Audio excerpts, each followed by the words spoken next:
وعلى آله. Assalamualaikum warahmatullahi wabarakatuh. Mari kita baca Al-Fatihah untuk kita semuanya. Mudah-mudahan kita semua diberkahi oleh Allah. Al-Fatihah.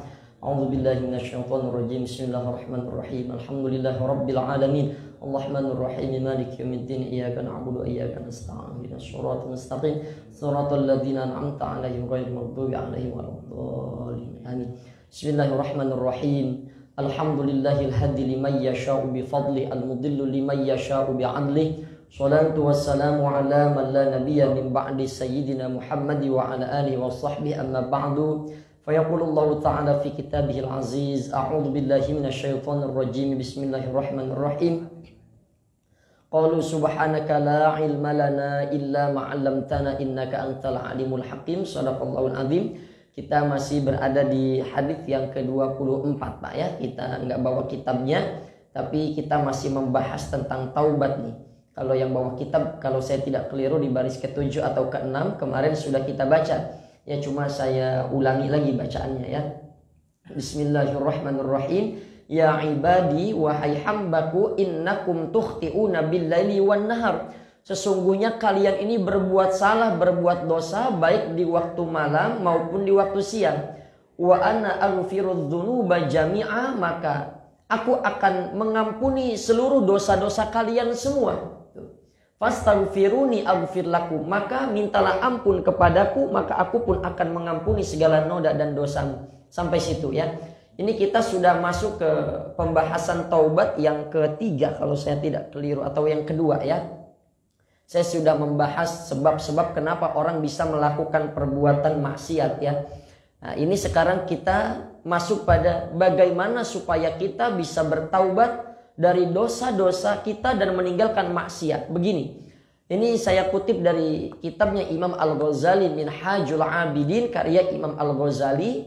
Yang pertama, bahwa supaya kita bisa meninggalkan dosa, supaya kita bisa meninggalkan maksiat, yang pertama kata Imam Al-Ghazali, kita harus menyadari bahwa dosa itu adalah perbuatan hina.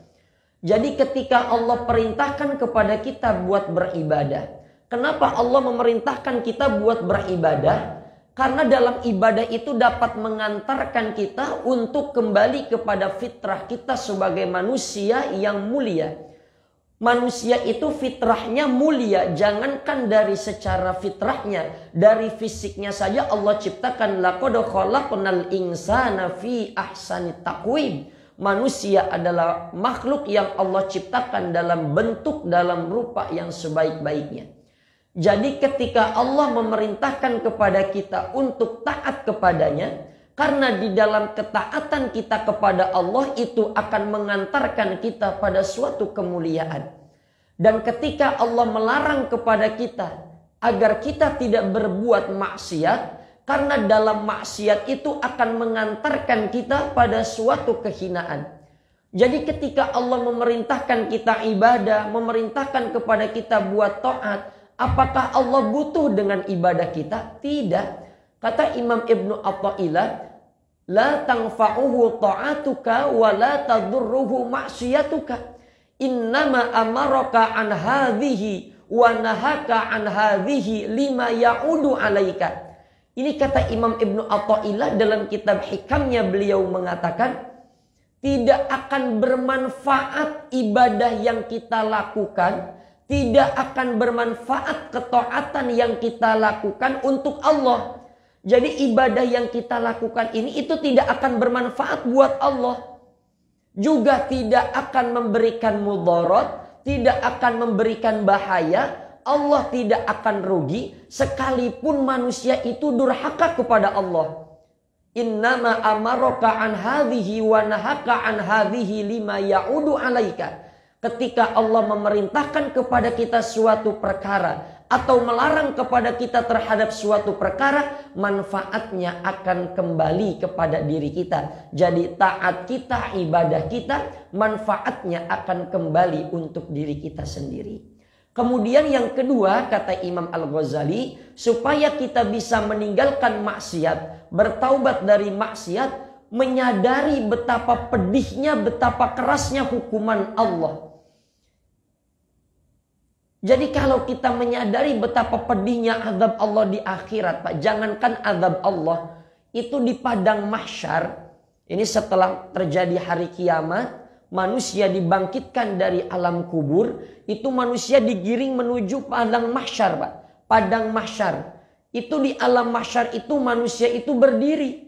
Berapa tahun dirinya? 50.000 tahun kita berdiri menunggu pengadilan dari Allah tuh. Itu ada yang tenggelam dengan keringatnya sampai sebetis. Ada yang tenggelam dengan keringatnya sendiri sampai seleher tuh. Saking takutnya manusia itu di hadapan Allah. Menunggu pengadilan Allah. Itu di padang mahsyar kita nggak pakai baju, Pak. Kita telanjang di padang mahsyar tuh. Itu Sayyidati Aisyah istrinya Nabi bertanya, "Ya Rasulullah, di padang mahsyar ini kita pakai baju, pakai sandal atau terlanjang?" Kata Nabi, kita di sana enggak pakai sendal, kita enggak pakai pakaian. Kata Sayyidati Aisyah, kalau begitu malu dong ya Rasulullah, kita tidak menggunakan pakaian. Kata Nabi, pada saat itu nanti di padang mahsyar, manusia sudah tidak ingat lagi dengan saudaranya. Manusia sudah tidak ingat lagi dengan orang tuanya. Semua sibuk dengan urusannya masing-masing. Dia tidak mempedulikan siapa di sebelah kiri, siapa di sebelah kanannya. Saking menakutkannya di padang mahsyar nanti, manusia berdiri selama 50.000 tahun menunggu pengadilan dari Allah. Jadi kita nanti di sana panik, Pak. Kita sudah tidak kenal siapa kiri kanan kita tuh. Saking menakutkannya di padang mahsyar. Nah, kemudian yang ketiga, kalau tadi menyadari dosa adalah perbuatan hina, yang kedua menyadari betapa pedihnya siksa api neraka, yang ketiga menyadari betapa lemahnya kita ini di hadapan Allah. Itu kata Imam Al-Ghazali, kita digigit semut aja merasakan sakit, apalagi kita diazab oleh Allah itu dengan sengatan hewan-hewan yang gigitannya itu ularnya saja, ular yang tercipta di neraka itu ularnya saja leher itu besarnya seperti leher unta tuh. Jadi ular yang akan menggigit kita di neraka, kata Imam Al-Ghazali, itu besarnya saja seperti leher-leher unta yang siap memangsa kita dan menggigit kepada orang-orang yang berbuat zalim. Kata Imam Al-Ghazali, kita di bawah terik matahari saja kita nggak kuat berlama-lama, apalagi di azab Allah di neraka yang siksanya itu panasnya api neraka 70 kali lipat dibandingkan dengan api dunia. Ya. Jadi kata Imam Al-Ghazali begitu.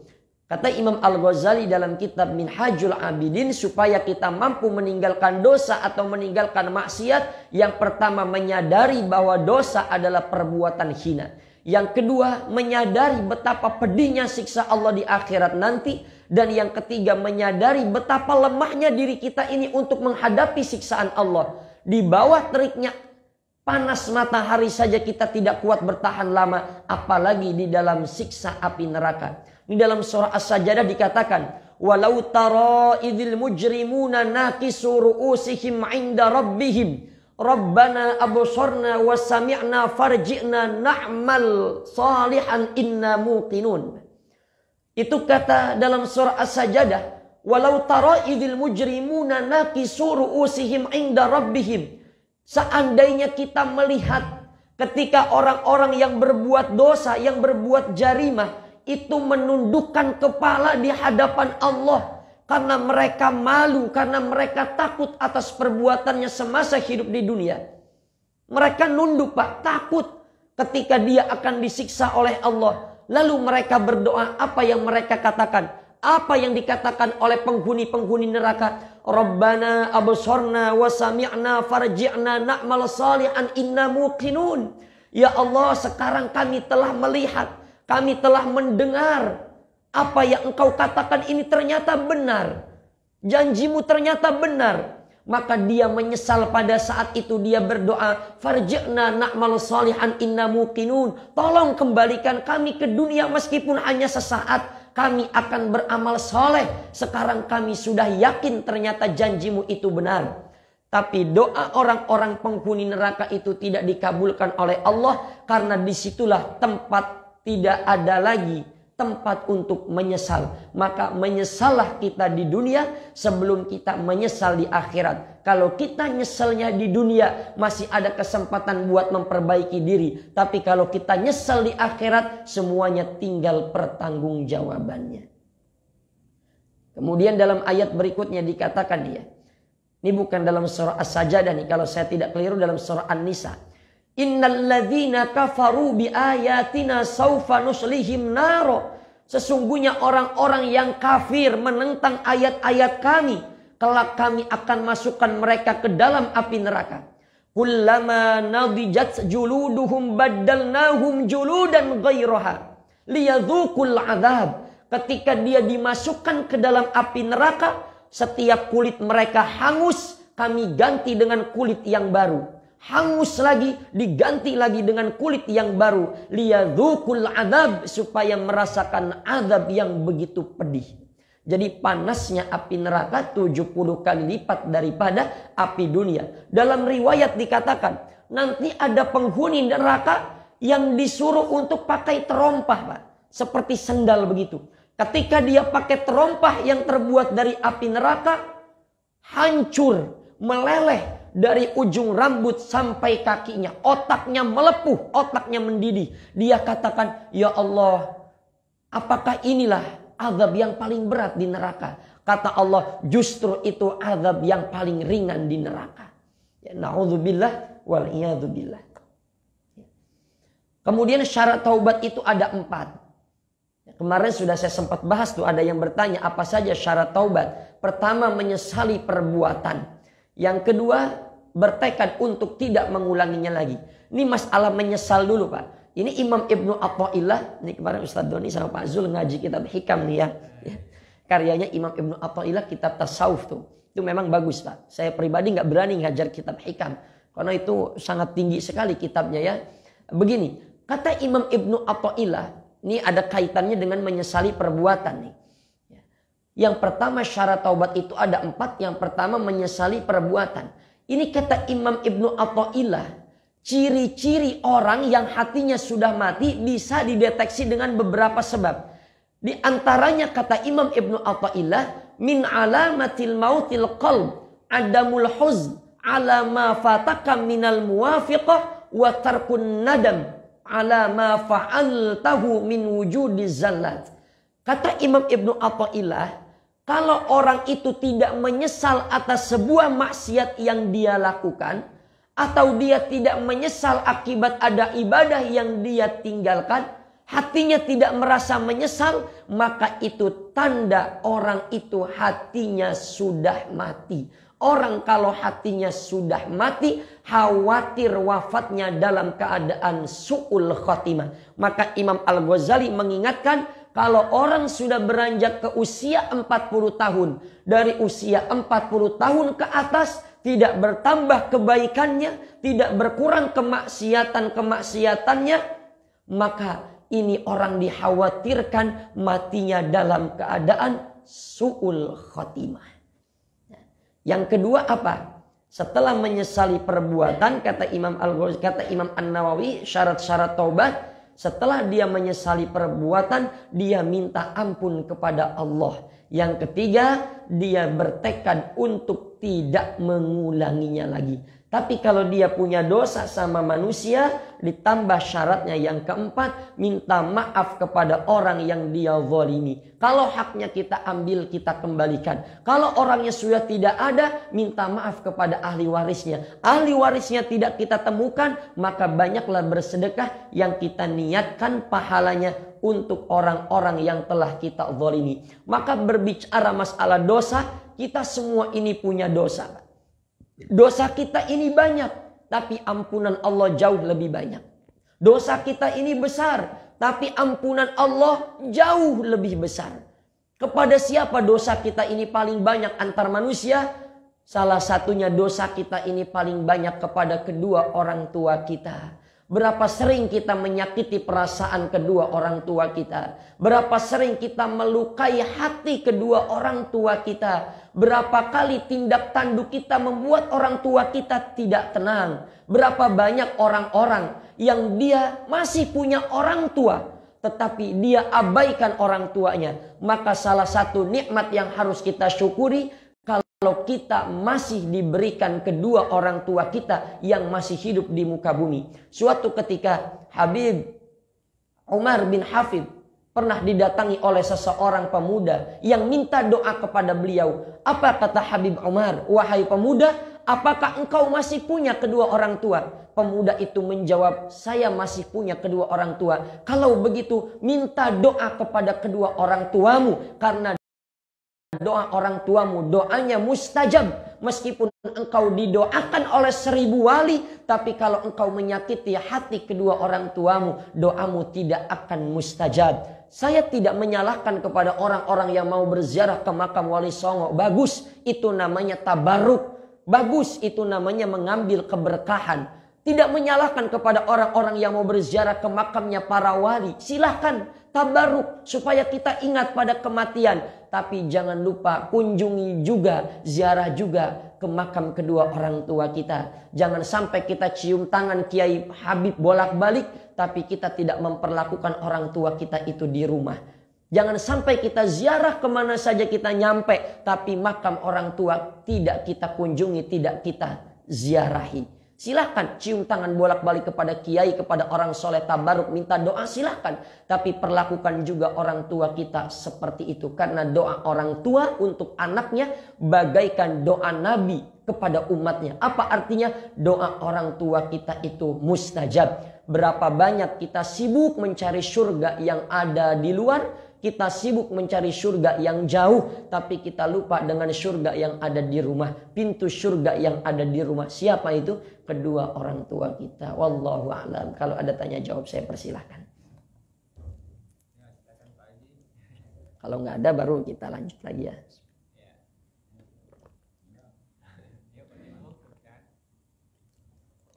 Ya Pak, silahkan Pak. Oh, lanjut dulu, lanjut. Ya baik. Ada Pak Haji? Terus dulu, terus ya. Baik, begini. Alhamdulillah. Iya. Yang keempat nih, fungsi taubat. Ya, tadi udah bagaimana cara taubat, apa syarat taubat, nih fungsi taubat nih ya. Baik. Nih ada fungsi taubat. Apa fungsi taubat? Nih kata Imam Al-Ghazali membahas panjang lebar masalah taubat dalam kitabnya Minhajul Abidin. Fungsi taubat itu yang pertama, itu supaya kita taat kepada Allah tuh. Jadi fungsi taubat yang pertama, kata Imam Al-Ghazali, supaya kita taat kepada Allah.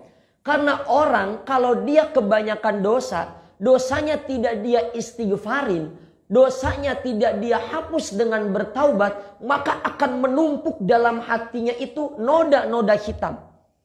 Jangankan orang itu berbuat maksiat. Dia baru berniat maksiat saja itu akan muncul di hatinya noda hitam. Maka wajar kalau Imam Al-Ghazali mengatakan fungsi taubat itu agar manusia taat kepada Allah. Sebab orang yang kebanyakan dosa badannya berat buat diajak ibadah. Badannya berat buat diajak zikir. Badannya berat buat diajak baca Al-Quran. Kenapa? Karena terlalu banyak noda dan dosa yang menumpuk dalam hatinya. Maka fungsi taubat itu agar kita taat kepada Allah. Makanya pencuri, begal, ya, yang biasa merampas hak orang lain, dia nggak akan mikirin besok baca juz berapa.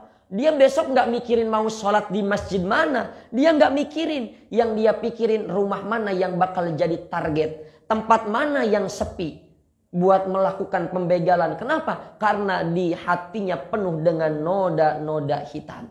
Yang kedua, apa fungsi taubat? Kata Imam Al-Ghazali, fungsi taubat itu agar ibadah kita diterima oleh Allah. Jadi bertaubat itu, fungsi bertaubat itu bukan karena manusia punya dosa saja. Begini, kalau kita bertaubat memang jelas kita punya noda dan dosa.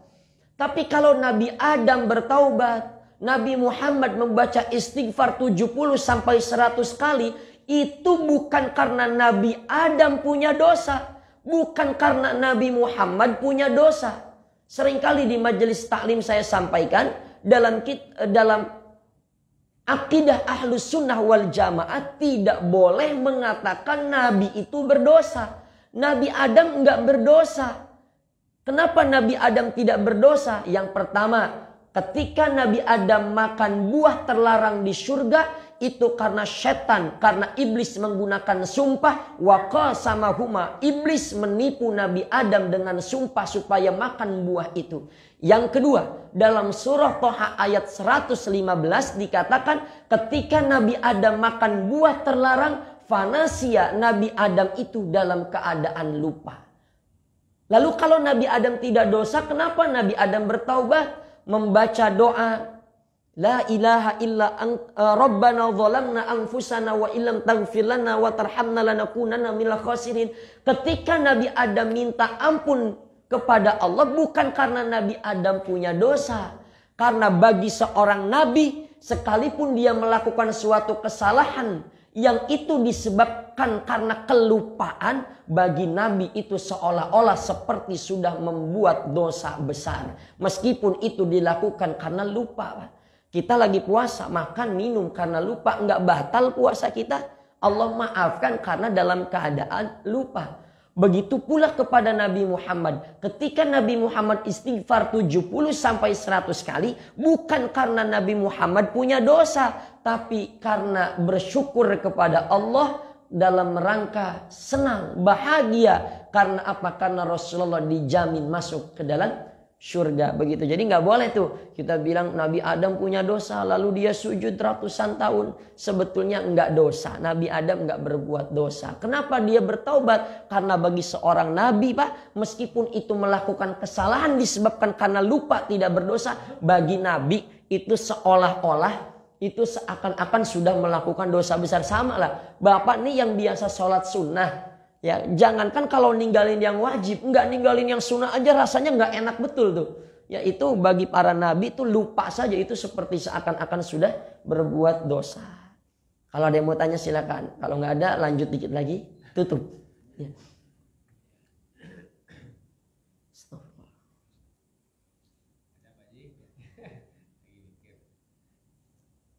Kalau nggak ada kita lanjut. Ada.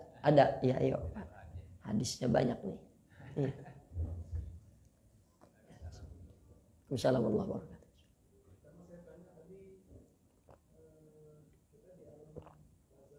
wabarakatuh. 50.000 tahun di padang mahsyar.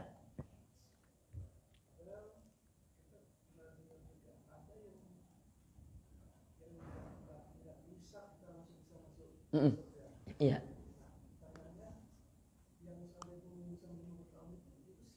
Iya. Iya. Iya. Iya, itu. Baik. Kita ini akan melalui 7 alam, Pak, kata ulama. Kita ini akan melalui 7 alam. Pertama alam roh, kedua alam rahim, ketiga alam dunia, keempat alam barzakh atau yang disebut dengan alam kubur. Alam barzakh ini namanya alam pembatas ya. Kalau kita kan nyebutnya kubur, itu alam barzakh, itu alam pembatas. Yang keempat kita dari alam kubur itu menuju padang mahsyar. Dari padang mahsyar kita kemana? Baru ke yaumul hisab. Di padang mahsyar kita belum ke yaumul hisab tuh. Itu beda lagi alamnya. Dari yaumul hisab baru kita nanti ke surga atau ke neraka. Makanya kata ulama, kenapa Al-Quran seringkali menggunakan kata sab'ah yang artinya 7? Karena tadi simbol bahwasanya kita nih pada hakikatnya melalui 7 alam yang berbeda-beda. Allah ciptakan 7 lapis langit, 7 lapis bumi, 7 hari. Itu ada simbolnya, ada hikmahnya. Kata sebagian ahli tafsir. Yang di padang mahsyar ini yang menunggu siapa? Ini semuanya kita nunggu, Pak, di padang mahsyar. Semuanya kita nunggu 50.000 tahun. Cuma nanti itu kan di padang mahsyar itu yauma la dzilla illa dzillu, enggak ada tempat berlindung kecuali pertolongan Allah. Yang dikatakan matahari itu sejengkal, sebetulnya ada yang mengatakan bukannya matahari sejengkal begini, bukan. Panasnya itu seolah-olah matahari seperti berada di atas kepala kita. Di padang mahsyar ini kita kemana di padang mahsyar nih? Itu kita sibuk dengan urusan kita masing-masing. Kita takut lah. Ada nanti kita datang dalam kitab Tanbiul Ghafilin, salah satunya kita datang kepada Nabi Adam.